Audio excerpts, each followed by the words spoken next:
Waalaikumsalam warahmatullahi wabarakatuh. Waalaikumsalam. Alhamdulillahirabbil alamin. Alladzi nahmaduhu wa nasta'inuhu wa nastaghfiruhu wa natubu ilaih. Wa na'udzu billahi min syururi anfusina wa min sayyiati a'malina. May yahdihillahu fala mudhillalah wa may yudhlil fala hadiyalah. Asyhadu an la ilaha illallah wahdahu la syarikalah wa asyhadu anna Muhammadan abduhu wa rasuluh wa habibuhu wa khatamun nabiyyin wal mab'uts rahmatan lil alamin. Allahumma salli ala habibina wa syafiina wa maulana Abil Qasim al-Mustafa Muhammad. Allahumma salli ala Muhammad wa ali Muhammad. Allahumma salli ala Muhammad wa ali Muhammad wa ala alihi wa sahbihi wa man tabi'ahum bi ihsan ila yaumil amma ba'd. Bapak Ibu yang sama dimuliakan Allah SWT, pertama-tama mari kita panjatkan puji dan syukur kita kehadirat Allah Subhanahu wa taala, karena atas perkenannya lah sehingga kita bersua dalam keadaan sehat walafiat, dalam keadaan iman dan Islam, dalam keadaan dada yang terbuka untuk menerima ilmu dari Allah Subhanahu wa taala melalui kitab suci Al-Qur'an dan guru-guru kita, para asatidz kita. Bapak yang sangat berbahagia, pada kesempatan malam hari ini seperti bulan-bulan sebelumnya, kita mendatangkan atau mengundang penceramah tamu sebagai selingan atas tadabbur kita selama ini. Penceramah tamu kita malam hari ini adalah Ustazna Ustadz Hashim Adnan, yang akan memberikan tausiah kepada kita semuanya, memberikan perspektif-perspektif baru berkenaan dengan bagaimana memahami Al-Quran dengan hati yang bersih. Karena kitab suci Al-Quran adalah kitab dari Allah, namanya saja kitab suci. Syarat pertama dan utama untuk memahaminya adalah dengan hati yang bersih. Apabila hati kita tidak bersih, punya kepentingan-kepentingan, punya bias-bias, punya hijab-hijab, maka kita tidak akan bisa memahami Al-Quran secara sempurna. Terima kasih berbahagia, Ustadz kita, Ustadz Hashim, belum ada, Bu Dokter ya? Belum ada, Ustaz. Belum ada ya. Mungkin ada yang hubungi kan Ustadz Hashim.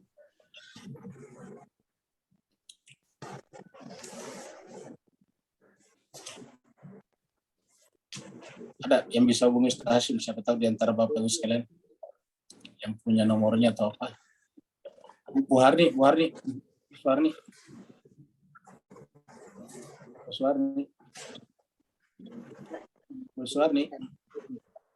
Ya Ustaz, Assalamualaikum. Waalaikumsalam. Itu Ustaz Hashim sudah ada ya? Selamat datang Ustaz Hashim, tafadhal. Bergabung dengan kita di sini. Ya, kaifa halukum? Ahlan wa sahlan di majelis tadabbur dan tadarus Al-Quran kita, yang majelis ini kita adakan 3 kali dalam 1 pekan, yaitu hari Senin malam, hari Rabu malam, dan hari Jumat malam. Yaitu kita membahas Al-Quran dari ayat ke ayat secara runtut dan sekaligus dengan pendekatan tematis, maudhu'i. Tapi setiap sekali sebulan atau 2 kali dalam 1 bulan kita mengundang Ustadz penceramah tamu kita untuk memberikan pengkayaan terhadap materi kita. Kita sudah undang beberapa Ustadz sebelumnya dan kali ini adalah giliran antum untuk kita hadirkan. Oleh sebab itulah kita dengan segala hormat perspektif baru, materi baru berkenaan dengan bagaimana memahami Al-Quran dengan hati yang bersih. Karena Al-Quran adalah kitab suci, tentu untuk memahaminya juga dengan hati yang bersih. Bapak Ibu sekalian, karena Ustadz kita, Ustadz Hashim Adnan sudah bersama dengan kita, nanti kita persilakan kepada beliau untuk memberikan tausiahnya, ceramahnya, sampai sekitar jam 8:30 ataukah 1 jam dari sekarang. Setelah itu kemudian kita teruskan dengan tanya jawab. Jadi kita tanya jawab sekitar setengah jam. Setengah jawab, yang tidak mau bertanya secara langsung nanti pakai di chatting. Nanti Bu Dokter yang bacakan. Haji Mas Kaiser bahagia. Nanti juga tanya jawabnya setelah Ustadz Hashim Adnan ceramah bisa langsung berinteraksi langsung dengan beliau. Jadi tidak harus melalui saya.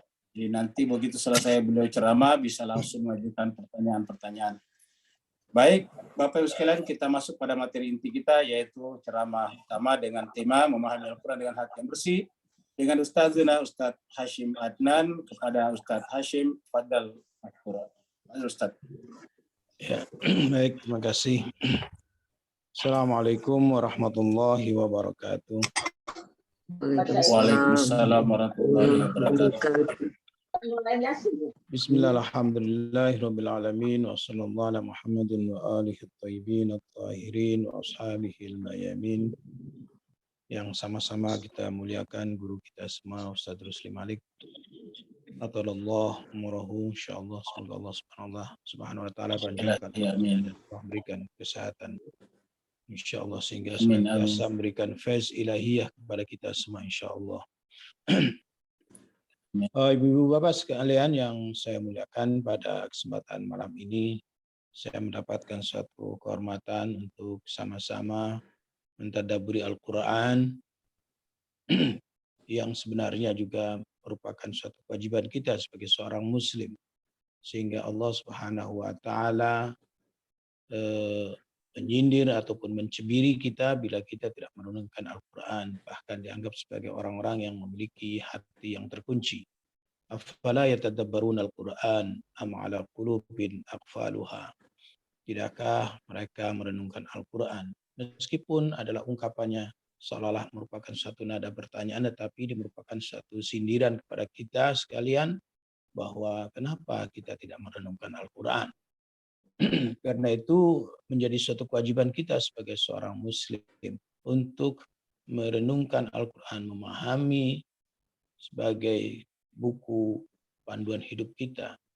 Dalam bahasa tasawuf, dalam bahasa irfan, barangkali bahwa Al-Quran adalah tajallinya Allah Subhanahu wa taala, manifestasi daripada kalamnya Allah Subhanahu wa taala, atau ada yang mengatakan bahwa tajallinya Allah Subhanahu wa taala itu sendiri. Allah bermanifestasi pada kalamnya, yaitu Al-Quran. Karena itu Al-Quran merupakan suatu manifestasi ilahiyah yang turun ke bumi ini untuk bisa menjadikan manusia menuju kepada langit ini.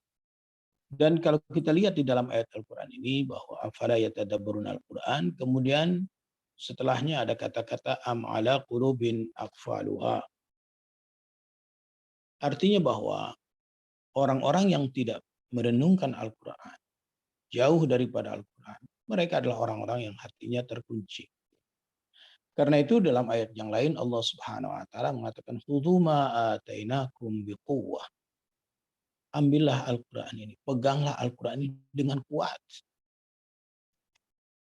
Bapak Ibu sekalian, bahwa tatkala Al-Quran atau Allah Subhanahu wa taala menyebutkan peganglah Al-Quran ini erat-erat dengan kuat, otomatis bahwa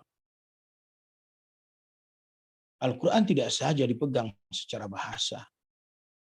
Dan yang dimaksud di dalam khudhu ma atainakum biquwwatin itu baik secara ilmi, secara intelektual maupun secara spiritual, baik secara teorik maupun secara praktis. Karena itu Al-Quran antara zahir dan batinnya adalah merupakan suatu realitas. Hakikat Al-Quran itu baik kata-kata yang zahirnya maupun makna yang terdapat di dalamnya adalah merupakan suatu hakikat yang satu realitas. Dan para mufassirin tatkala memaknakan dengan kata-kata tadabbur adalah merenungkan, menganalisa, kemudian juga memikirkan tentang efek-efek dan akibat-akibat, serta juga bagaimana bisa menghasilkan yang terbaiknya. Sehingga dengan tadabbur itu mampu menyingkap akan hakikat realitas-realitas Al-Quran ini yang tanpa tadabbur tidak mungkin akan bisa didapatinya. Sehingga tadabbur dalam pandangan ulama adalah bagaimana berpikir secara dalam dan terus-menerus dari mulai yang zahir sampai kepada yang batin. Sehingga wajah batin Al-Quran mampu tersingkap. Sebenarnya memahami Al-Quran adalah memahami diri manusia itu sendiri. Karena sesungguhnya hakikat Quran terwujud pada diri insan kamil. Imam Ali alaihissalam bagaimana memerintahkan kita semua agar senantiasa merenungkan ayat-ayat Al-Quran dan mengambil ibarah. Tadabbaru ayat Al-Quran. Renungkanlah ayat-ayat Al-Quran. Wa'tabiru bihi fa innahu ablaghul ibad. Dan ambillah pelajaran. Karena Al-Quran adalah pelajaran yang terbaik. Bila kita lihat lagi sabda Ma'sumin alaihi wassalatu wassalam, khususnya Imam Husain alaihissalam yang sangat sering kita dengar barangkali di kalangan para asatidz tatkala mengkaji tentang rahasia-rahasia Al-Quran. Bahwa Al-Quran punya ada 4 wajah. Disebutkan oleh Imam Husain alaihissalam, kitabullah ala arba'ati asya' ala al-ibarah wal isyarah wal lataif wal haqa'iq. Jadi Al-Quran ini meskipun yang kita lihat adalah tulisan-tulisan, bacaan-bacaan dari surat Al-Fatihah sampai An-Nas. Tapi sebenarnya itu adalah merupakan suatu wajah zahir yang di dalamnya terdapat batin-batin. Dan perjalanan memahami Al-Quran adalah perjalanan memahami diri manusia. Tingkatan-tingkatan Al-Quran adalah tingkatan-tingkatan derajat dan wujud jiwa manusia. Dalam sebuah hadis Nabi Sallallahu Alaihi Wasallam atau dari sabda Imam Ja'far, bahwa innal mu'minin ala manazil. Orang mukmin itu punya tingkatan-tingkatan. Minhum ala wahidah, wa minhum ala isnatain, wa minhum ala thalas, wa minhum ala arba', wa minhum ala khams, wa minhum ala sit, wa minhum ala sab, dan seterusnya. Bahwa tingkatan-tingkatan orang mukmin itu ada kalanya dia tingkatannya naik 1 tangga. Ada 2 tangga. Ada 3 tangga, ada 4 tangga, 5 tangga, dan seterusnya, dan seterusnya. Sehingga apa? Tangga yang 3 apabila dipaksakan kepada tangga yang 2, maka tingkatan manusia yang kedua tidak akan pernah mampu untuk menerimanya. Betapapun dipaksakannya. Dan seterusnya. Sehingga apa? Masing-masing tingkatan itu memiliki kelebihan, memiliki keterbatasan pada wilayahnya. Begitu juga bahwa dalam Al-Quran, tatkala kita memahami Al-Quran, maka pada wilayah itu juga punya tingkatan-tingkatan. Pada wilayah ibarat, di mana ibarat Al-Quran adalah ungkayan rantaian daripada kalimat-kalimat, itu juga punya tingkatan. Di antara kita hanya mampu membaca Al-Quran.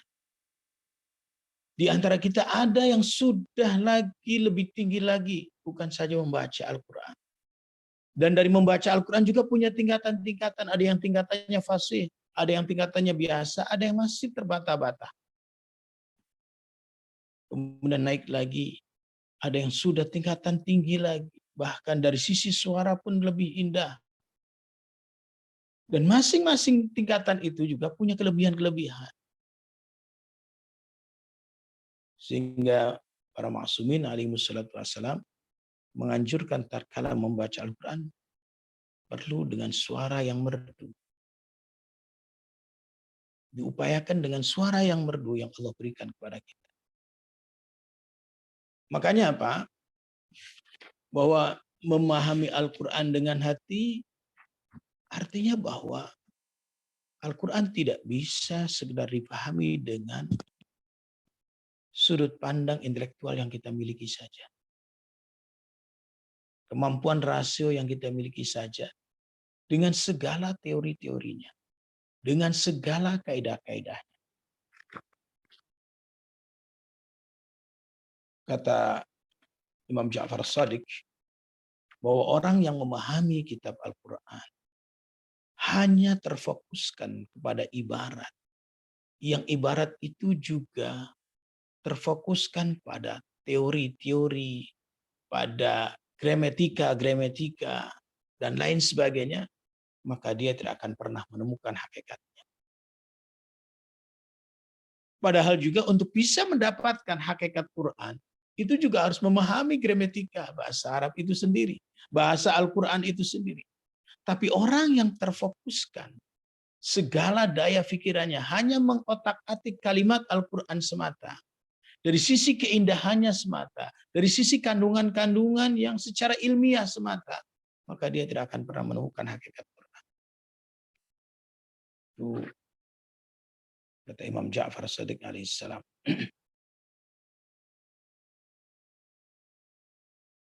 Karena itu memahami Al-Quran dengan hati itu artinya apa? Hadir pada setiap tingkatannya.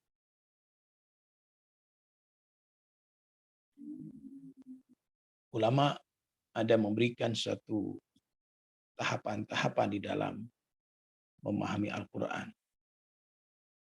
Dan itu bagian daripada tadabbur Quran. Pertama dengan membaca. Hadis-hadis cukup banyak tentang fadilah dan keutamaan bagaimana membaca Al-Quran. Tetapi membaca pun itu punya persyaratan. Bukan sekedar membaca. Ada persyaratan-persyaratan yang harus kita fahami dan bahkan kita lakukan. Agar senantiasa bahwa pantulan cahaya batin Al-Quran itu betul-betul memantulkan cahayanya kepada jiwa kita. Sehingga tatkala kita membaca Al-Quran, kita bukan membaca kalimat-kalimat. Kita tidak membaca kata-kata Al-Quran. Tapi bagaimana kita berkomunikasi dengan sahibul kalimat. Bagaimana kita bisa berkomunikasi dengan pemilik kalimat itu. Bagaimana kita membaca Al-Quran itu sesungguhnya yang terdengar adalah bukan suara kita. Tapi apa? Adalah suatu komunikasi sehingga kita bisa mendengar jawaban-jawabannya. Ini menunjukkan bahwa Al-Quran tidak sekedar bacaan yang kita fahami hanya dengan menggunakan teks-teksnya semata. Maka dalam satu buku yang ditulis oleh salah satu ulama,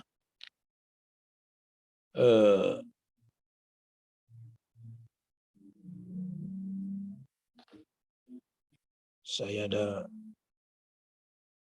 kumpulan ininya. Jadi adab zahiriyah atau adab lahiriah bagaimana membaca Al-Quran.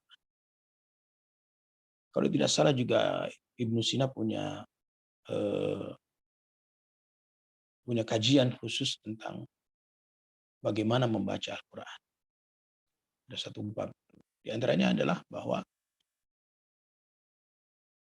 adab zahiri ini, adab lahiriah.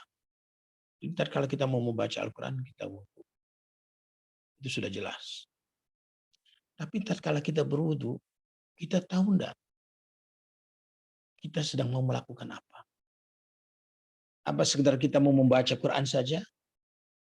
Dan saat kita wudu, apa tujuan kita dalam berwudu tadi? Bukankah kita ingin membaca kitab diri kita? Ini dari ibarat yang Allah katakan, yang Imam Husain katakan bahwa ibaratul Quran lil awam. Ibaratnya Al-Quran itu untuk awam.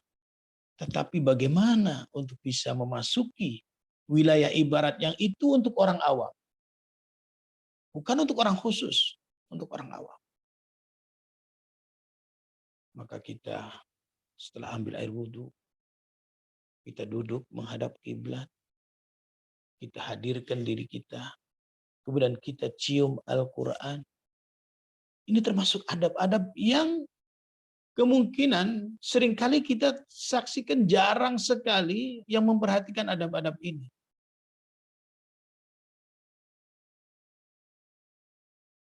Bapak Ibu sekalian, mungkin kalau kita lihat di Iran dalam pertunjukan tadarus Quran, kita bisa melihat itu para qori sebelum membaca Al-Quran kemudian mencium. Itu termasuk adab zahir. Yang apabila kita sepelekan, itu akan berpengaruh kepada batin. Jadi kita harus menjaga dari sisi adab zahiriyahnya. Bagaimana Imam Ja'far Shadiq alaihissalam menganjurkan kepada kita untuk menjaga adab itu, dan ada dalam sebuah doa ini. Jadi adab membaca Al-Quran diantaranya adalah dengan doa, Allahumma inni ashhadu anna hadha kitabukal munzal min indika ala rasulika Muhammad ibn Abdullah sallallahu alaihi wa alihi wa kalamuka natiq ala lisani nabiyyik ja'altahu hadiyan minka ila khalqi. Ya Allah, aku bersaksi bahwa ini adalah kitabmu yang telah diturunkan dari sisimu kepada Rasulmu Muhammad bin Abdullah, dan kalammu yang berbicara melalui lisan nabimu. Engkau telah menjadikannya sebagai pemberi petunjuk bagi makhlukmu. Wa hablan muttasilan fima bainaka wa baina ibadik. Dan menjadi tali yang menyambungkan antara dirimu dan hambamu. Tatkala kita membaca doa ini bahwa Al-Quran ini telah Allah jadikan sebagai petunjuk untuk kita. Maka tatkala kita membaca Al-Quran, adakah pikiran kita bahwa kita ingin mendapatkan petunjuk? Atau kita cuma hanya sekedar ingin membaca saja? Tatkala kita hanya sekedar ingin membaca saja, maka tentu akan kehilangan makna-makna yang lain, keutamaan-keutamaan yang lainnya. Dan tatkala kita menyadari bahwa tatkala kita membaca Al-Quran dengan tujuan mendapatkan hidayah daripada Allah SWT, dan kita akan bersyukur bahwa termasuk adanya gerakan hati untuk ingin membaca Al-Quran adalah hidayah daripada Allah SWT.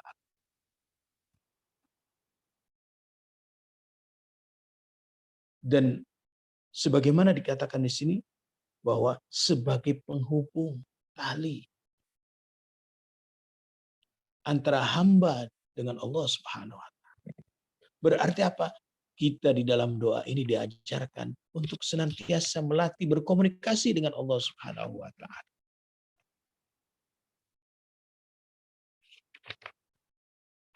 Dalam suatu riwayat, konon Imam Ja'far Shadiq alaihissalam tatkala membaca ayat Al-Quran, surat Al-Fatihah, sampai kepada ayat Maliki Yaumiddin, beliau selalu mengulanginya. Maliki Yaumiddin, Maliki Yaumiddin.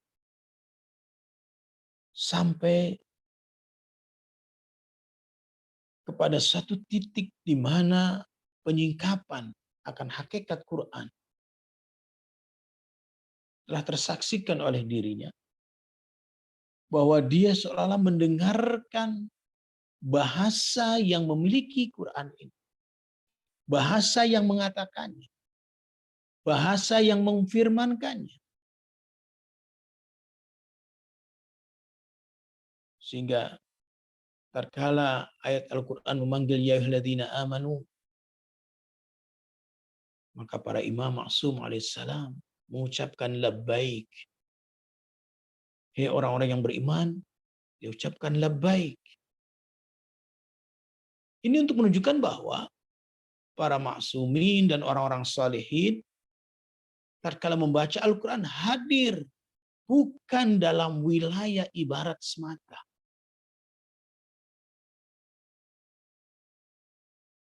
Tapi komunikasi telah terjalin.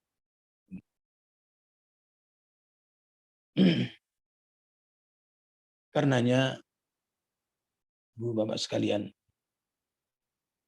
bahwa memahami Al-Quran, betapapun pada tahapan pertama adalah lewat ibarat-ibaratnya, lewat untian kalimat-kalimatnya. Tapi itu juga tidak pernah lepas daripada adab-adab, sehingga itu akan mencerminkan daripada gradasi hakikat Quran.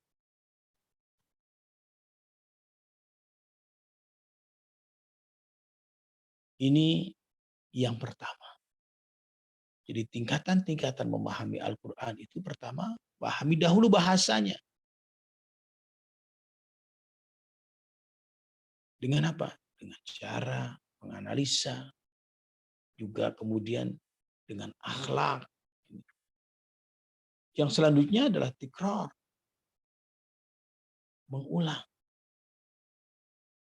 Kalau ada ayat Al-Quran yang rupanya perlu kita renungkan lebih dalam lagi.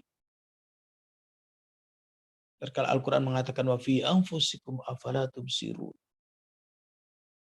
Pada dirimu tidakkah engkau melihat dan menyaksikannya? Basirah.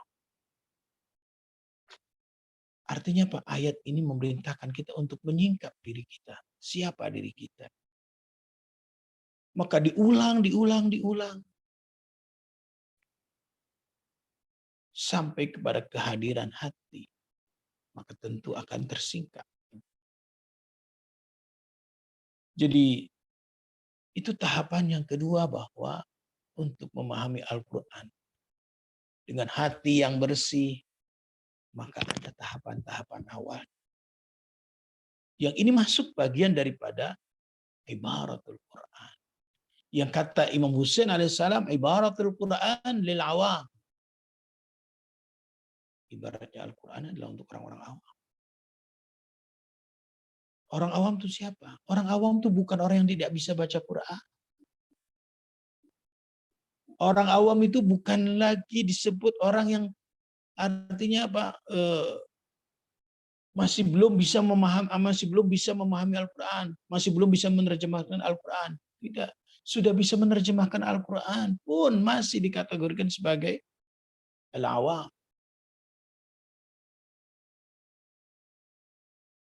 Sampai kepada tingkatan menafsirkan Al-Quran pun boleh jadi itu masih pada wilayah orang awam. Tatkala apa? Dalam penafsiran Al-Quran hanya menganalisa kalimat-kalimat semata.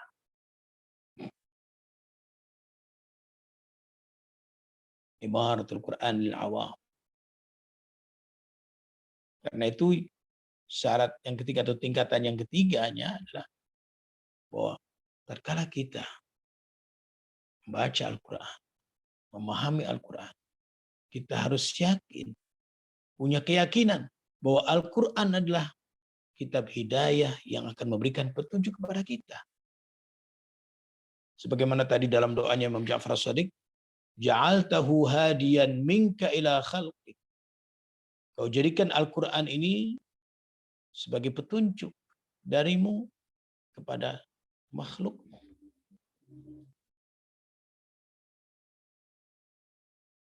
Jadi memiliki keyakinan bahwa Al-Quran sebagai petunjuk kita. Sehingga tatkala kita membaca Al-Quran penuh dengan kesadaran bahwa kita ingin mendapatkan petunjuk dari Al-Quran.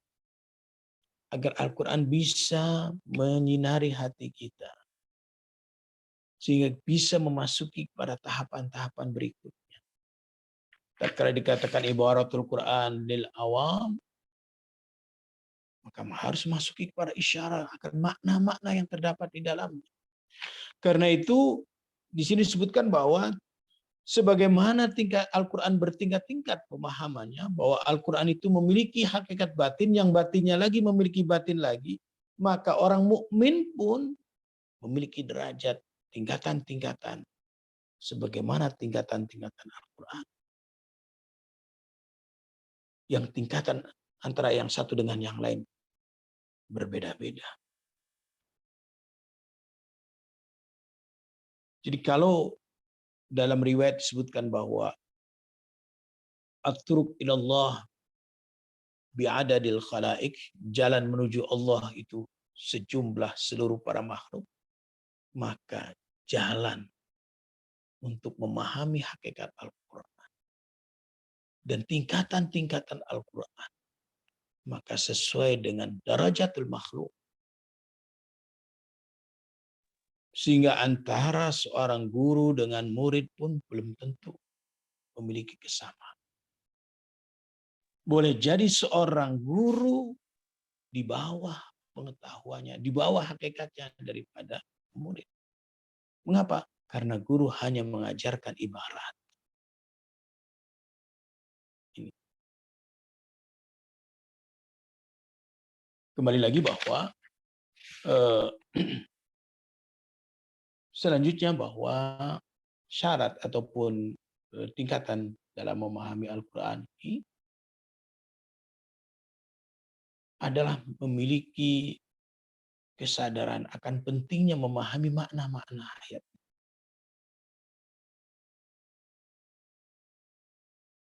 Boleh dengan kata lain mungkin yang lebih sederhana. Tatkala kita mau membaca Al-Quran, maka tidak bertujuan hanya sekedar membaca. Tapi kita pengen dan kita ingin mengetahui maknanya. Makna meskipun dalam pengertian yang sangat dasar adalah terjemah kata. Maka kita baca terjemah Al-Quran. Karena dari situ adalah jendela menuju kepada terbukanya hati kita. Karena tanpa memahami dan mengerti, barangkali saya lebih tepat mengerti akan makna-makna kata itu, maka Al-Quran sulit untuk bisa difahami dengan hati. Betapapun bahwa bisa saja seseorang yang memiliki kebersihan hati, maka hakikat Al-Quran akan berada pada dirinya. Sebagai contoh, ada kisah nyata, dan ini seringkali saya ceritakan. Syed Mufid Kausari punya ayah.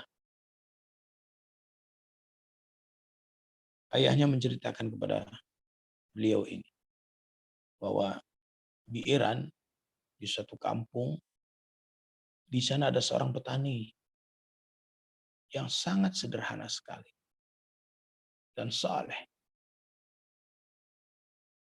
Dengan keikhlasannya. Maka suatu hari konon katanya, petani ini di alam mukasyafah dan bahkan musyahadah didatangi oleh seorang yang luar biasa. Dan kemudian mengajarkan seluruh hakikat Quran itu padanya. Jadi begitu bertemu kemudian dia memeluknya. Setelah itu di alam sadar kembali orang itu sudah tidak ada. Dan subhanallah setelah perjumpaan itu dia menjadi mengerti ayat apa berbicara tentang apa. Dan dalam satu tulisan yang di situ terkandung pengertian daripada ayat-ayat itu, dia bisa mengungkapkan ayatnya.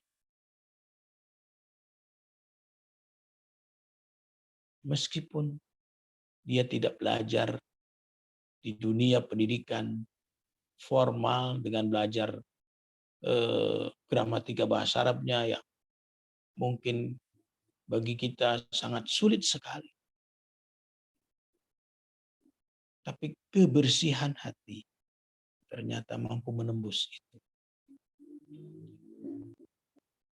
Nah, ini ingin menjelaskan bahwa memahami terjemah Al-Quran bagi tahapan kita yang masih awam ini adalah suatu keniscayaan. Karena dengan itu kita bisa memahami Al-Quran lebih dalam lagi dan lebih tinggi lagi. Karena betapapun Al-Quran ini kita lihat secara zahir adalah secara ibarat tadi, secara teks itu, dari surat Al-Fatihah sampai kepada An-Nas, adalah kata-kata yang luar biasa indahnya. Sehingga digambarkan oleh Imam bahwa Al-Quran zahiruhu aniq, zahirnya Al-Quran itu unik. Wa batinuhu amik, batinnya adalah sangat dalam sekali. Jadi di dalam keunikan itu ada kedalaman yang luar biasa.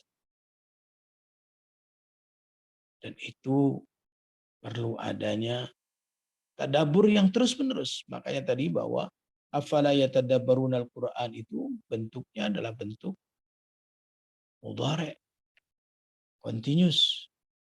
Tidak melihat zaman mana dan tidak melihat siapa. Sudah sampai level mana. Afala yatadabbarun Al-Quran untuk menjelaskan bahwa tidak ada level di dalam memahami Al-Quran secara khusus sehingga menjadi pensiun. Afala yatadabbarun Al-Quran terus berkesinambungan. Sebagaimana kalau kita lihat sabda Nabi bahwa menuntut ilmu itu dari dari ayunan sampai kepada liang lahat, maka tadabbur Quran juga demikian. Dari ayunan sampai kepada liang lahat. Karenanya dalam satu riwayat juga disebutkan oleh Imam Ja'far As-Shadiq, al-muqri' bila ilmin kal-mu'jib bila malin wala mulkin. Jadi seorang yang membaca kemudian tidak punya pengetahuan, seperti orang yang merasa puas, merasa bangga dengan keadaan tidak punya apa-apa. Tidak punya apa-apa tapi bangga. Maka apa yang bisa dibanggakan sebenarnya ini?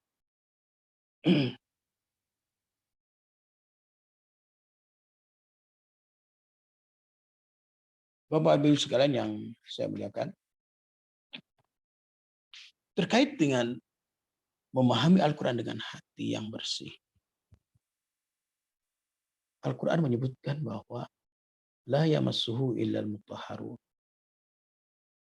Tidak bisa menyentuh hakikat Quran kecuali orang-orang yang memiliki hati yang bersih.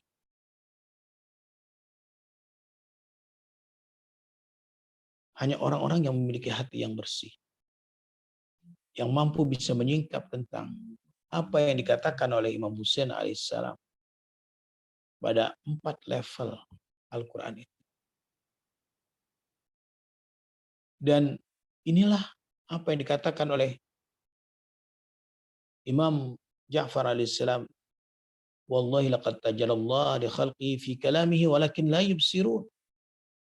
Demi Allah, bahwa Allah telah memanifestasikan dirinya kepada makhluknya fi kalamihi, pada firman-Nya. Tetapi walakin la yubsirun. Tapi kebanyakan manusia tidak memiliki basirah, tidak memahaminya. Jadi tadabbur Quran, memahami Al-Quran dengan hati, suatu keniscayaan. Dan hati yang tidak bersih tidak mungkin akan mampu menyingkap Quran. Di dalam Al-Quran juga disebutkan tentang berbagai macam pengertian hati, yang termasuk di dalamnya bahwa hati yang keruh. Saya sebutkan di sini ada beberapa penyakit hati yang itu menjadikan manusia terhalang, terhijabi dari realitas. Kalau kita masih banyak tertawa, maka itu juga tertawa bisa mematikan hati. Tatkala kita membaca Al-Quran dengan kondisi jiwa kita yang seringkali mengumbar tertawa tanpa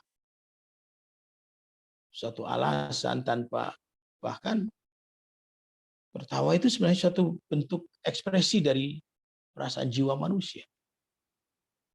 Tapi orang yang banyak tertawa bisa mematikan hati.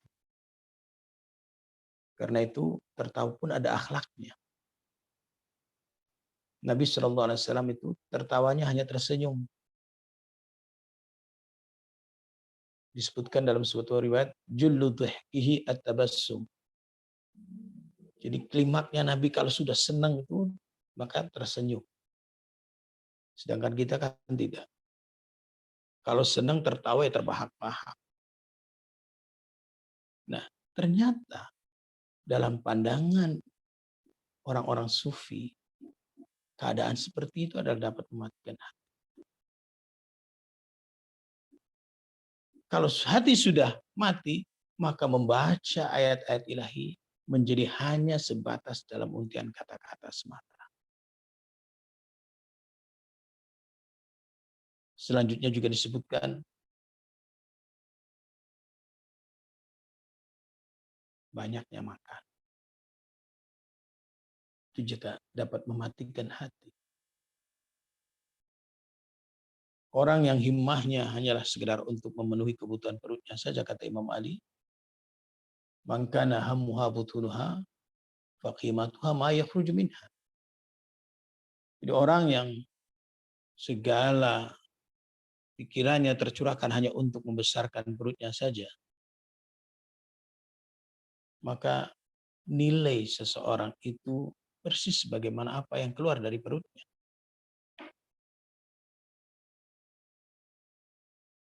Jadi cukup banyak sekali tentang bahwa hal-hal yang dapat mematikan hati yang kemudian kita tidak lagi mampu untuk memahami Al-Quran dengan hati yang bersih sehingga Al-Quran bisa menyinari hati kita.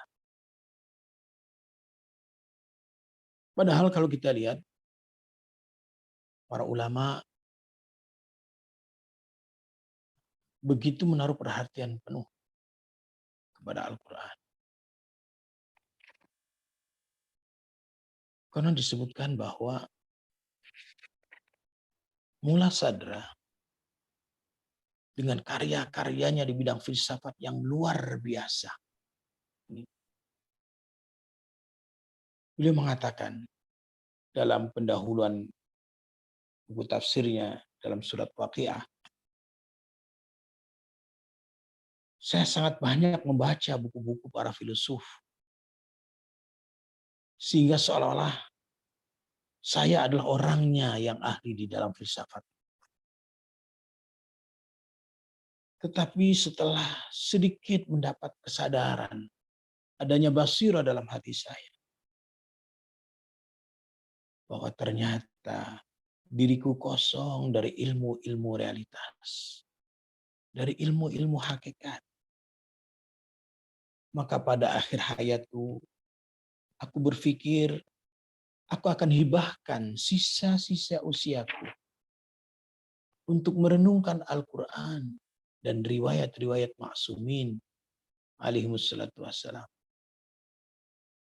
Maka aku semakin mendapatkan keyakinan bahwa sepanjang usiaku dalam pekerjaan-pekerjaanku itu, dan selama ini yang telah aku hasilkan itu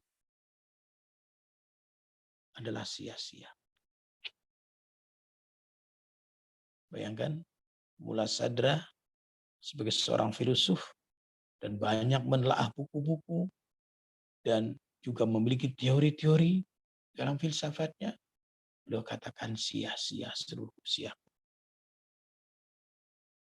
Sehingga dengan adanya kasih sayang Allah Subhanahu wa taala yang menggenggam tanganku untuk memahami rahasia-rahasia ayat-ayat Allah,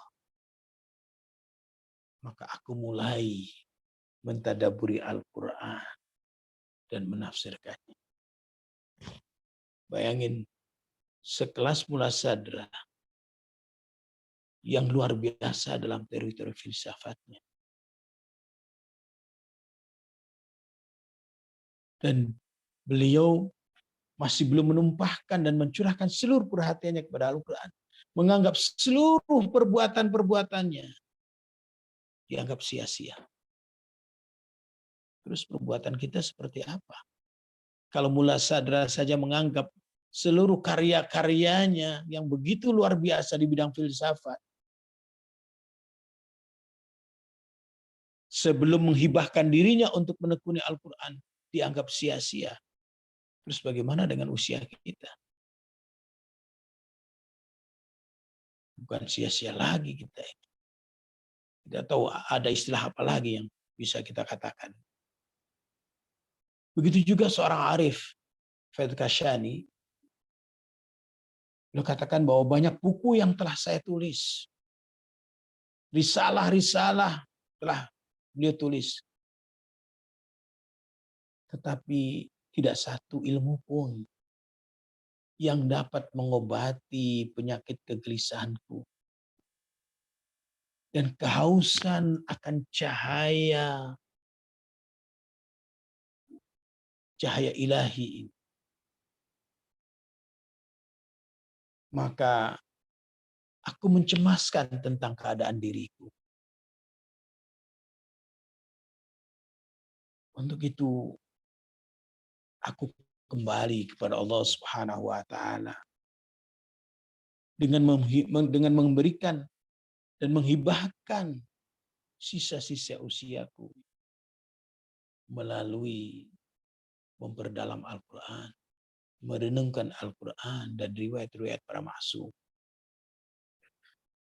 Jadi orang-orang besar, tatkala seluruh hidupnya dan daya kemampuannya digunakan untuk merenungkan selain daripada Al-Quran, meskipun telah menghasilkan karya-karya ilmiah, karya-karya tulis yang luar biasa, teori-teori yang luar biasa, tapi bagi mereka mengatakan sia-sia. Imam Khomeini ridwanullah ta'ala alaih menyatakan, aku sangat menyesali diriku karena seluruh usiaku tidak digunakan untuk Al-Quran. Bapak Ibu sekalian coba bayangin bagaimana orang sekelas Imam Khomeini yang telah mampu menumbangkan kerajaan Syah yang sudah sekian ratus tahun.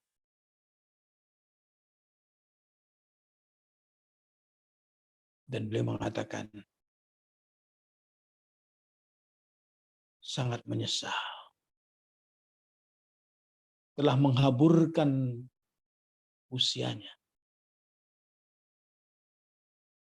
Ini penyesalan para ulama, bukan penyesalan basa-basi. Tapi adalah berangkat dari sebuah guncangan jiwa karena Al-Quran telah menghunjam pada dirinya, sehingga bahwa Al-Quran yang menjadi manifestasi kalam ilahi untuk makhluknya, dia masuk ke dalam lautan itu seolah-olah dia tidak ada. Sehingga segala upayanya dan segala teori-teori yang telah dia ciptakannya dalam dunia filsafat, dalam dunia-dunia yang lainnya, selama tidak dihibahkan untuk Al-Quran usianya, maka dianggap sebagai perbuatan yang sia-sia dan menghabiskan usia yang sia-sia. Bapak Ibu sekalian, itulah pentingnya bahwa kita memperhatikan Al-Quran, akrab dengan Al-Quran. Karena itu tema memahami Al-Quran dengan hati yang bersih ternyata tidak mudah. Kebersihan hati itu dipengaruhi oleh banyak faktor. Faktor pencaharian kita, faktor pikiran kita, faktor pendengaran kita, faktor penglihatan kita. Sehingga itu dapat mempengaruhi kejernihan pemahaman kita tentang Quran. Tanpa itu semua, maka kita hanya membaca ayat-ayat Al-Quran dalam kata-kata. Demikian Bapak Ibu sekalian, mohon maaf barangkali sampai di sini yang bisa saya sampaikan. Dan mohon maaf juga barangkali kurang berurutan karena situasi dan kondisi saya yang lagi tidak mengizinkan. Ya, dipersilakan barangkali Bapak Ibu sekalian ada yang mau ditanyakan. Ya, silakan Bapak sekalian yang mau bertanya. Waalaikumsalam. Alhamdulillah, barakallahu fiik, azim. Bismillahirrahmanirrahim. Allahumma shalli ala Muhammad wa ali Muhammad wa ajil farajat. Ustaz, beri pencerahan lanjut Ustaz. Bagaimana seekor ikan seperti kita ni yang terbiasa dalam tangki kecil di rumah duniawi ni, andai kata tiba-tiba terjatuh kembali ke dalam lautan cinta ilmu yang maha luas tak bertepi tadi. Sedangkan kita tahu bahawa kapasitas kita selalu berada dalam hati yang penuh dengan hal-hal fata morgana. Barakallahu fiik. Afwan Ustaz. Ya. Terima kasih. Jadi sebenarnya pertanyaan antum ini juga pertanyaan untuk kita semua. Karena Al-Quran itu semakin didalami, semakin dikejar, semakin kita tidak mendapatkan. Dalam pengertian bahwa kita akan terus merasakan kekurangan kita, kelemahan kita. Tatkala kita merasakan sesuatu bahwa kita telah memiliki, itu berarti telah jatuh ke dalam kesombongan. Saya telah bisa adalah suatu kesombongan.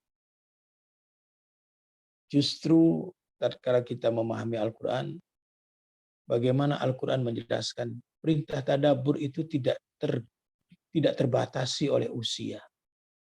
Tidak terbatasi oleh kelas.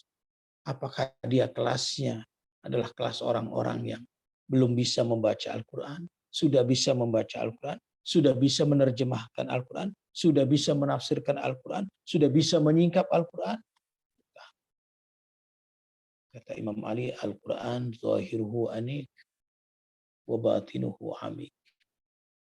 Dan disebutkan dalam satu riwayat juga, semakin manusia itu mendalami Al-Quran, maka akan semakin menemukan hal-hal yang terbaru dalam Al-Quran. Itu sebab bahwa Al-Quran kitab sepanjang masa, petunjuk sepanjang masa untuk setiap manusia siapapun saja. Jadi mulailah dari hal-hal kecil. Kalau kita mau membaca Al-Quran, kita niat. Kita ini mau niat apa membaca Al-Quran? Apa hanya sekedar setoran? Atau kita harus punya niat lebih tinggi lagi? Ya Allah, aku ingin mengakrabkan diriku pada melalui bacaan-bacaan yang kami mampu baca secara ibarat ini. Kita cium Al-Quran ini. Kita pelan-pelan pahami Al-Quran. Saya ingat pada waktu saya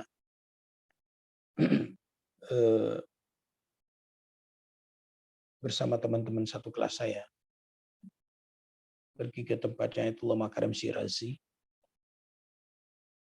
Beliau menasihati kita semua. Tatkala membaca Al-Quran, coba lihat terjemahnya. renungkan baik-baik. Tatkala membaca Al-Quran, jangan mengejar target menghatamkan Quran. Karena Al-Quran bukan untuk dihatam-hatamkan. Tapi apa? Cobalah bahwa membaca Al-Quran ingin membaca diri kita. Maka ambillah pena, renungkan apa yang terbersit dalam pikiran kita dan dalam hati kita tulis. Sehingga apa? Kita mulai belajar naik tangga pengetahuan kita. Pengenalan kita kepada Al-Quran. Bukan termasuk apa yang dikatakan bahwa menjadi memberikan pemaknaan Al-Quran yang sembarang, tidak. Tapi kita memahami apa yang terkandung di dalam Al-Quran lewat yang kita baca dari terjemahan. Kemudian dikonfirmasikan, didiskusikan kembali. Terus sehingga apa? Al-Quran menjadi akrab dengan kita. Itu tangga-tangganya. Dan alhamdulillah kalau kita lihat aktivitas Ustadz Rusli juga luar biasa, adanya kajian Al-Quran, bahkan juga pernah juga mengkaji gramatika Al-Quran sebelumnya. Karena itu adalah pintunya sebenarnya. Tanpa memahami gramatika Al-Quran, maka keindahan Al-Quran tidak akan pernah tampak pada kita. Sehingga Al-Quran itu dari berbagai macam sudut pandang dan sisinya menjadi suatu realitas yang tak terbatas tadi. Dengan hati yang bersih, dengan pikiran yang jernih, dan niat. Niat kita untuk apa? Ingin mendapatkan hidayah. Ingin menghubungkan diri kita dengan Allah Subhanahu wa Ta'ala. Maka insya Allah pelan-pelan akan menjadi terhubung. Sehingga tatkala kita lupa pada hari itu tidak membaca Al-Quran, pada hari itu tidak merenungkan Al-Quran, ada perasaan dalam diri kita yang menegur kita. Atau diri kita ditegur oleh diri kita. Kenapa hari ini kau tidak membaca Al-Quran? Itu menunjukkan bahwa kita telah terjadi komunikasi. Sementara kita bisa melihat bahwa ada orang yang hari-hari biasa saja, tidak membaca Al-Quran biasa. Itu menunjukkan bahwa masih belum masuk. Jadi cukup banyak tangga-tangga yang harus kita selami dan kita langkahi. Tapi paling tidak bahwa sebagaimana para ulama memberikan dasar-dasar bagaimana kita bisa memahami Al-Quran. Tingkatan pertama adalah membaca. Tentu bagi yang belum bisa membaca tentu akan belajar membaca. Kemudian yang belum fase belajar bagaimana fase. Ini menjadi bagian tahapan-tahapan. Sambil juga kita berupaya untuk apa? Membersihkan diri kita dari kata-kata kita, dari pikiran kita, dari pendengaran kita. Membaca Al-Quran tapi kemudian kita buruk sangka pada orang. Maka itu juga sesungguhnya bukan membaca Al-Quran. Tapi menghina Al-Quran. Jadi banyak kita ini hanya sekedar kamuflase tatkala membaca Al-Quran. Dan ini barangkali yang disebutkan di dalam Al-Quran, apa di dalam sabda Nabi, kam min qari'il Quran wal Quran yal'anu. Betapa banyak orang-orang yang membaca Al-Quran, kemudian Al-Quran mengutuk kita. Al-Quran yang dijadikan sebagai penghubung antara kita dengan Allah malah menjauhkan kita daripada Allah Subhanahu wa Ta'ala. Karena itu apa? Memahami Al-Quran dengan hati, artinya belajar tawadhu, belajar merendahkan diri kita. Baik, terima kasih.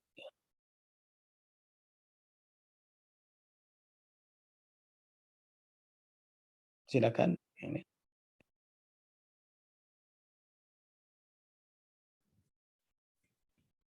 Izin share screen Ustaz, ada pertanyaan.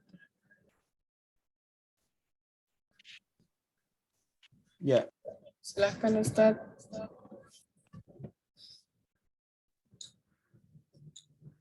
ya ini artinya tadabbur Quran semestinya dijadikan budaya dan habit keseharian kita karena kita yang butuh, jika kita butuh Al-Quran. Ya betul. Jadi hendaknya kita jadikan sebagai habitat kita. Jadi setiap pagi usahakan kita punya waktu untuk memahami Al-Quran. Tidak perlu kita mengajar jumlah ayat berapa. Jadi kita baca Al-Quran, kemudian kita lihat terjemahnya, dan perlahan-lahan kita renungkan. Ini menjadi tahap dan langkah awal bagi kita semua. Karena itu ada suatu riwayat yang menjelaskan bahwa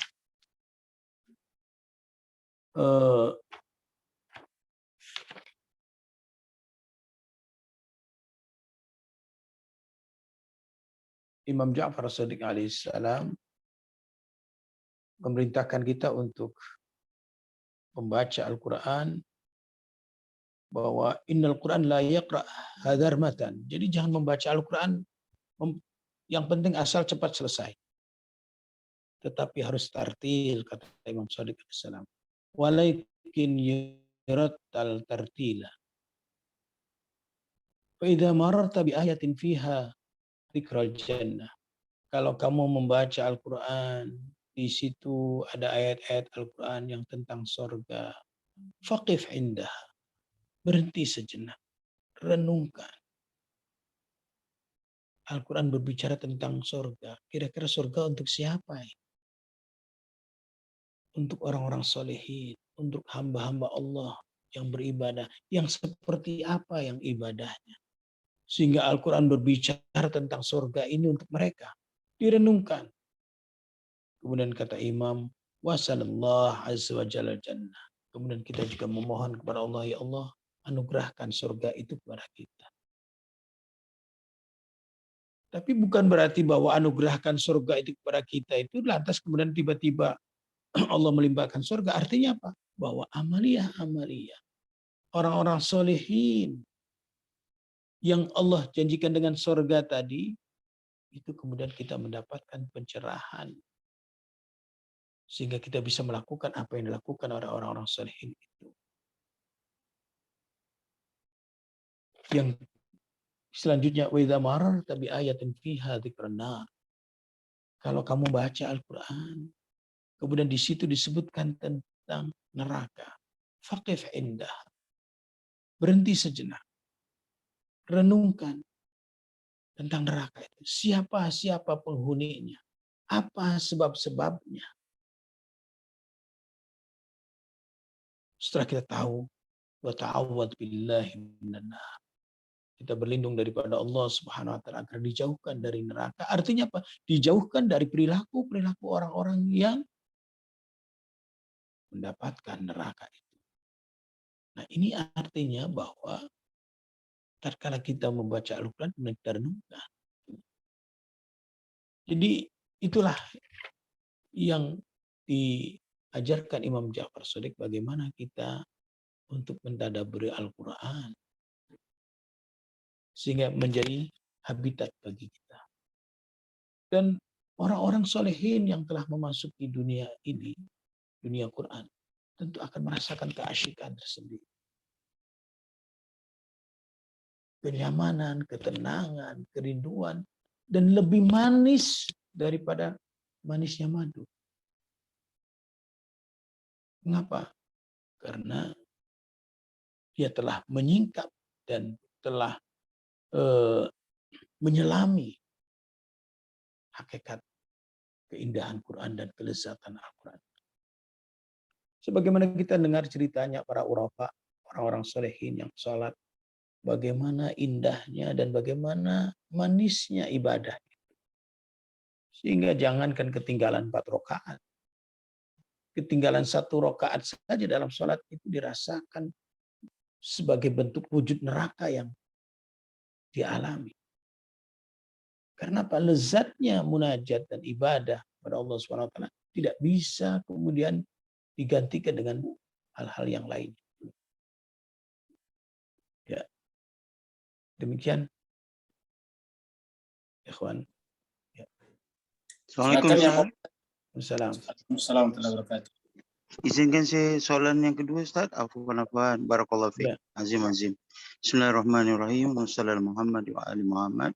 Wajil farajul. Ustaz, dalam ayat Iqra bismi rabbikal ladzi khalaq dan seterusnya, fungsi ba dekat situ Ustaz yang terselit dalam ikatan yang Iqra tadi menuju kepada Rabb tadi, beri hubungan tak terputus ni secara batinnya untuk kami Ustaz. Afwan barakallahu fiik. Oh, itu kajian Ustaz Rusli. Ya. Jadi Iqra bismi rabbikal ladzi khalaq. Di situ kenapa ba itu harus hadir di situ sebagai penghubung. Banyak ulama-ulama ahli nahwu yang menggambarkan bahwa ba itu artinya diselisih ada betapapun bahwa ayatullah Jawa diamuri tidak ada ba satu kalimat di dalam Al-Quran, satu kata di dalam Al-Quran yang menunjukkan zaidah, artinya tambahan tanpa makna. Semuanya memiliki makna. Jadi bagaimana kita ini selalu terkoneksi dengan Allah Subhanahu wa taala, dan diri kita ini tidak bisa mustakil, tidak bisa independen. Sebagaimana dalam bismillah di situ, bismillah menghubungkan diri kita dengan Allah Subhanahu wa taala. Bahwa kita ini adalah makhluk yang faqr. Makhluk yang faqr, yang miskin, yang papa. Dan keberadaan dan eksistensi kita ini senantiasa bergantung kepada dirinya. Maka dengan ismi rabbik tadi, maka kita menjadi muncul dan menjadi nyata di dalam dunia zahir ini. Jadi di situ menjelaskan tentang relasi antara kita dengan Allah Subhanahu wa taala yang tidak terputus. Dan hendaknya manusia selalu menghubungkan dirinya kepada Allah Subhanahu wa taala. Tanpa Allah Subhanahu wa taala kita tidak apa-apa. Dan kita harus sadar bahwa Allah adalah tujuan kita. Allah adalah mabda kita. Jadi dengan bismi tadi itu adalah menggambarkan bahwa kita ini dari mana dan kita ini mau kemana. Di samping bahwa tatkala kita sadar bahwa diri kita ini dari mana, milik siapa, maka kita tahu betul kedudukan kita. Sebenarnya kita dengan segala apa yang ada pada diri kita adalah bukanlah apa-apa. Karena itu menunjukkan tentang kefakiran. Dan keberadaan yang fakir senantiasa membutuhkan kepada yang maha kaya. Dan dalam satu istilah bahwa keberadaan manusia ini bagaikan kata. Yang bagikan huruf, ya bukan bagian kata, bagian huruf yang tidak mungkin akan bisa mengeluarkan makna tanpa harus terhubung dengan satu kalimat. Nah ini keberadaan diri manusia itu. Jadi dia akan bermakna bila terhubung dengan Allah Subhanahu wa taala. Karena itu yang bisa saya sampaikan.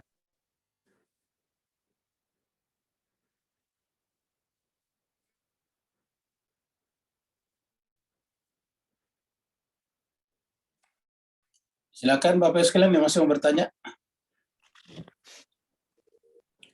Baik langsung atau tertulis.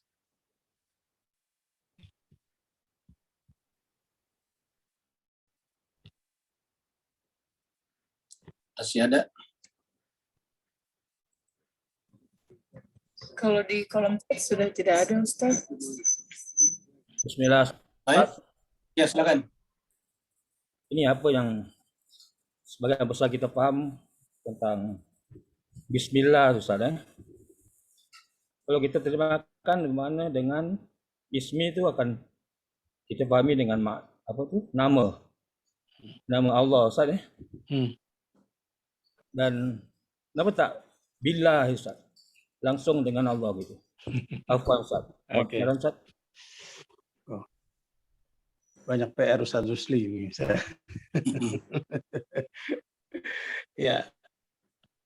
Jadi kenapa harus menghadirkan isim? Allah itu adalah, makanya disebut dengan Jalalah ini adalah suatu, bukan nama yang kita kenal nama sebagai identitas, tapi adalah suatu realitas, suatu hakikat pada makom yang sangat tinggi. Maka tajalli daripada makom yang lebih tinggi sebelum nama adalah Zat Ghaibul Ghuyub, yang maha gaib. Maka kemudian bertajalli dengan Ismul Zat. Jadi Ismul Zat, nama Zat, itulah Allah Subhanahu wa taala yang menghimpun, yang memiliki seluruh kesempurnaan. Kalau asma Allah ada Jamaliyah dan Jalaliyah, maka semua itu terkandung pada Allah Subhanahu wa taala. Karena itu dalam Iqra pun ada Bismi Rabbik. Dalam Bismillah pun ada ada bi is. Karena tidak mungkin akan muncul tanpa melalui tahapan-tahapan tajalli-tajallinya. Kalau ibarat kata gardu listrik, apa ya bahasa Singapura itu, Ustaz Gusti Malik, cahaya yang besar itu tidak mungkin akan langsung turun untuk menyinari alam yang sangat kecil, atau bohlam yang lampu yang 10 watt tidak mungkin akan bisa kita terapkan langsung kepada sumber daya energi listrik yang besar itu. Tentu harus ada tangga-tangganya. Nah, kita juga seperti itu. Harus ada tangga-tangganya untuk menuju kepada Allah Subhanahu wa taala. Nah, tangga-tangganya adalah asma-asma. Karena itu tatkala Al-Quran menjelaskan tentang perjalanan manusia menuju Allah Subhanahu wa taala, ya ayyuhal insan innaka kadihun ila rabbik. Wahai manusia, engkau akan berjalan cepat kepada Rabb, bukan kepada Allah Subhanahu wa taala. Karena itu adalah tangganya. Tidak boleh tidak. Siapa diri kita? Nah, ini. Jadi hadirnya isim di situ adalah merupakan menjelaskan kepada kita tentang siapa diri kita dan siapa Allah Subhanahu wa taala. Dan kita ini berada lewat asma ini. Tanpa asma kita tidak akan mungkin bisa muncul. Itu singkatnya.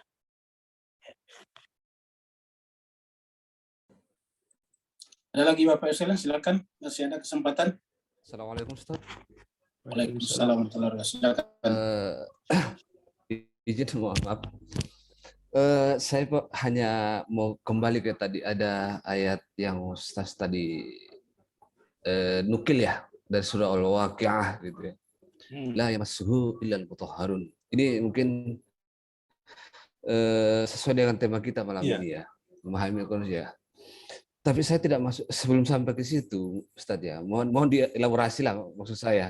Mulai dari ayat sebelum ayat masuk ke la yamassuhu illal mutahharun. Itu kan diawali dengan dua ayat sebelumnya itu. Fi kitabim maknun. Innahu laqur'anun karim fi kitabim maknun la yamassuhu illal mutahharun. Itu di depannya tadi saya bacakan tuh innahu la Qur'an.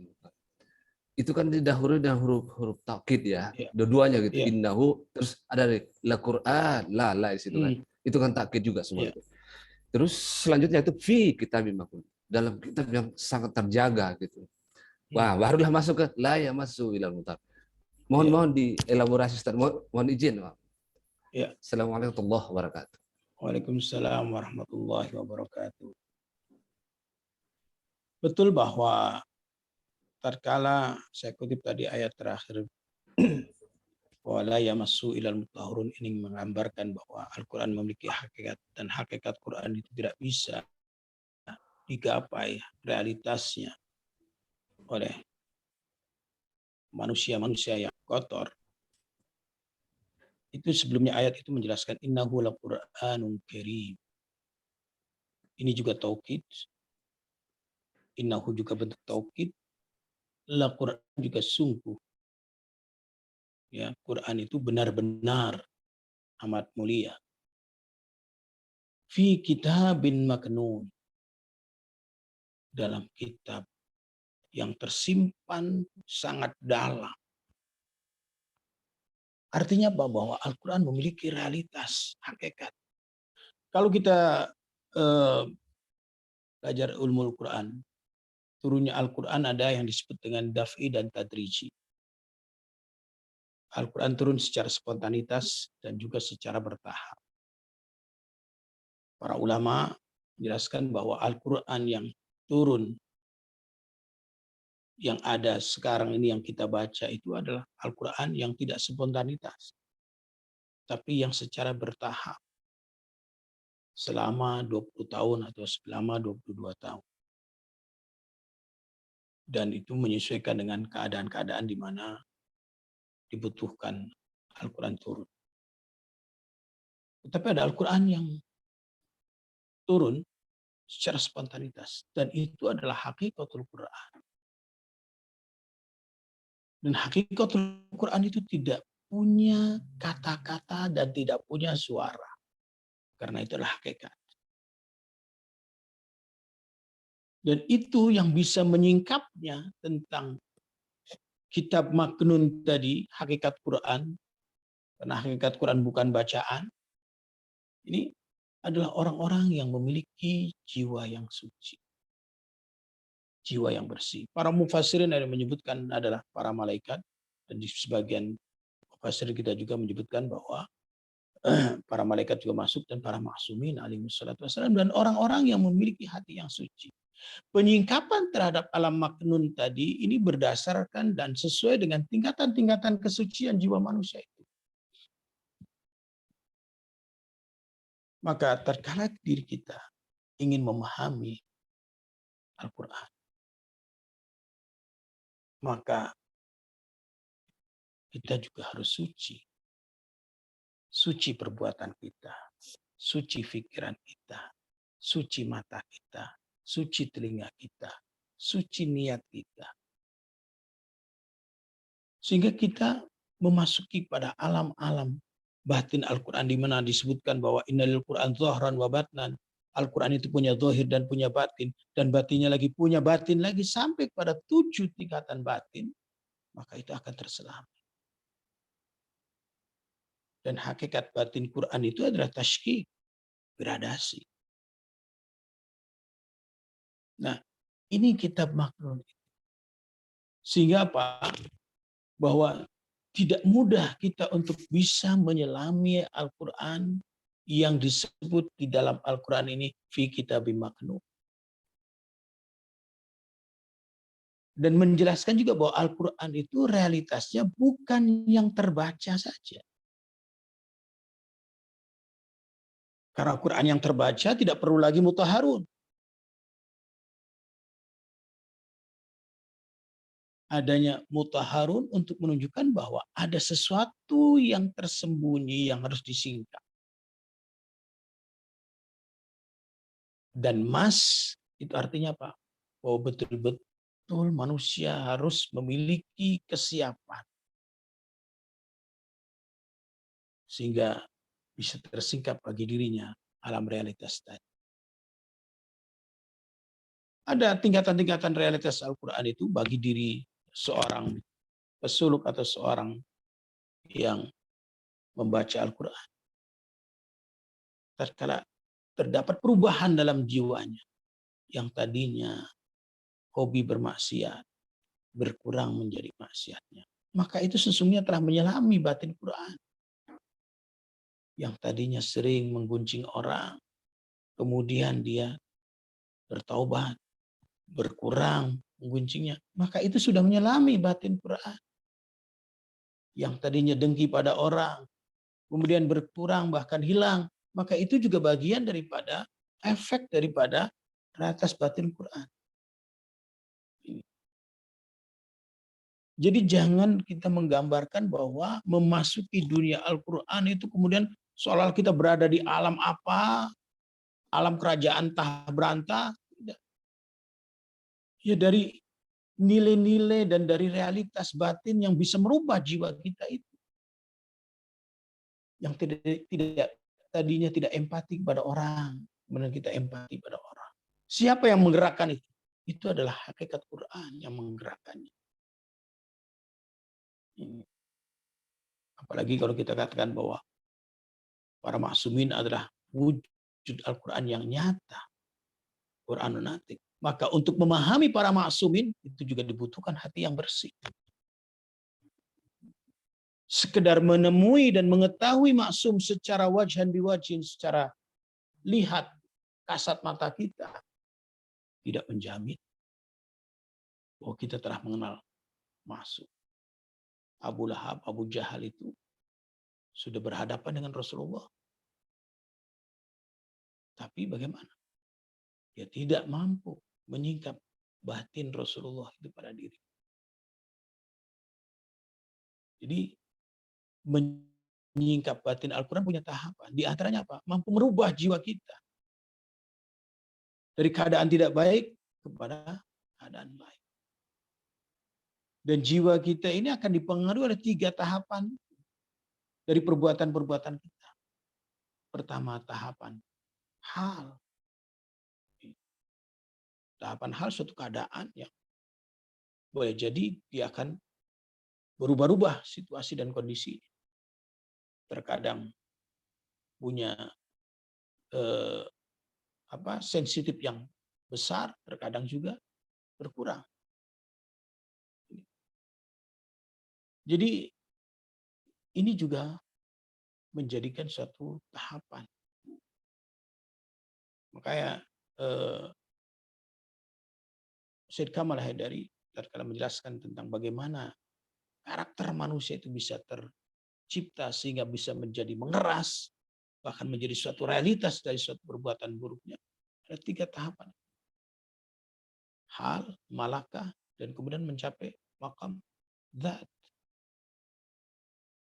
Kondisional, sifatnya yang bisa berubah-ubah. Suatu keadaan tertentu, kadang dia merasa asyik, terkadang juga terjerumus, kemudian menjadi malaka. Tatkala malaka ini luar biasa. Sifat-sifat kebaikan yang telah menjadi melekat, maka sangat sulit untuk bisa dihilangkan. Lebih kuat lagi sampai kepada tingkatan azat, menyatu dengan kebaikan itu sendiri. Nah, begitu juga tentang realitas Quran. Al-Quran akan menerangkan nurun, maka berarti telah memberikan cahaya pada diri kita. Al-Quran akan mengatakan hudan, maka telah memberikan petunjuk kepada kita. Sehingga apa? Perilaku kita ini menunjukkan kepada hidayah itu. Jadi bukan Al-Quran sebagai hidayah itu seolah-olah kayak semacam kita lihat papan arahan. Tapi apa? Diri kita menjadi hadi juga. Dan seterusnya. Barangkali itu yang bisa saya sampaikan. Bapak Ibu sekalian, saya kira kalau tidak ada lagi kita akhiri sampai di sini. Kita dan saya secara pribadi mewakili jemaah mengaturkan terima kasih yang sebesar-besarnya dan sebanyak-banyaknya pada Ustazuna Ustadz Hashim Adnan yang pada malam hari ini telah menerangi majelis kita dengan pembahasan mengenai pentingnya kesucian hati dalam memahami Al-Quran. Semoga Bapak Ibu sekalian diberikan kelapangan hati untuk memahami Al-Quran. Dan Ustazuna Ustadz Hashim Adnan senantiasa dijaga umurnya, diberikan kesehatan prima lahir dan batin, dimudahkan segala urusannya, dan senantiasa diberikan kesempatan yang luang untuk bersama dengan kita semuanya. Allahumma ja'al mahyana mahya Muhammadin wa ali Muhammad wa mamatana mamata Muhammadin wa ali Muhammad. Allahumma rabbana adkhilna fi kulli khairin adkhalta fihi Muhammadan wa ala Muhammad wa akhrijna min kulli su'in akhrajta minhu Muhammadan wa ala Muhammad. Salawatuka alaihim ajma'in. Walafu minkum. Wassalamualaikum warahmatullahi taala wabarakatuh. Waalaikumsalam warahmatullahi wabarakatuh. Waalaikumsalam warahmatullahi wabarakatuh. Syukran. Terima kasih Pak Ustaz. Biasa, luar biasa. Terus